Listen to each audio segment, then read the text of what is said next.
สวัสดีค่ะปอเปี๊ยะการเวลาเสาเรือนผู้สื่อข่าวสถานีโทรทัศน์ช่องเวิร์คพอยต์กฎหมายเลข 23 ค่ะวันนี้พี่ปอเปี๊ยะมีโครงการดีๆมาเชิญชวนน้องๆค่ะต้องขอเชิญชวนน้องๆที่มีพลังมีความคิดสร้างสรรค์ที่มีอยู่ในตัวของทุกๆคนนี่แหละค่ะนำมาเป็นพลังขับเคลื่อนกันจับมือเพื่อนๆ10 คนที่จะมาพูดถึงเรื่องราวดีๆจะนำไปพัฒนาชุมชนให้เกิดประโยชน์ค่ะ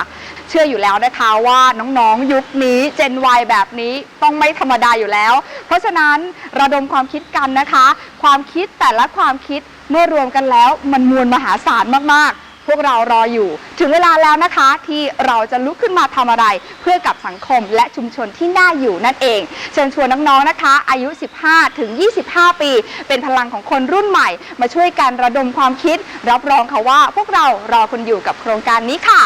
ไม่น่าเชื่อนะคะว่าพลังที่เราประมวลแล้วเราคิดออกมาแบบนี้เนี่ยจะสามารถทำเพื่อกับชุมชนได้จริงๆสำหรับสาธารณประโยชน์จริงๆแล้วเนี่ยมันไม่ได้ซับซ้อนอะไรเลยนะคะมันแค่เป็นสิ่งเล็กๆที่น้องๆสามารถทำได้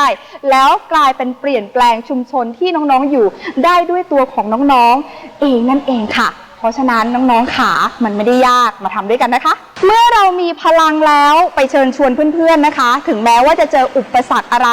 อย่าท้อค่ะเพราะว่าความอดทนและการไม่ย่อท้อก็คือส่วนหนึ่งของความสำเร็จในอนาคตอันใกล้อดทนเข้าไว้นะคะและทำดีอย่างไม่ย่อท้อความดีนั้นจะมาอยู่เคียงข้างเราเองค่ะจิตสำนึกรักเมืองไทยปีที่ 11 คิดทำอย่างสร้างสรรค์รวมพลังสังคมไทย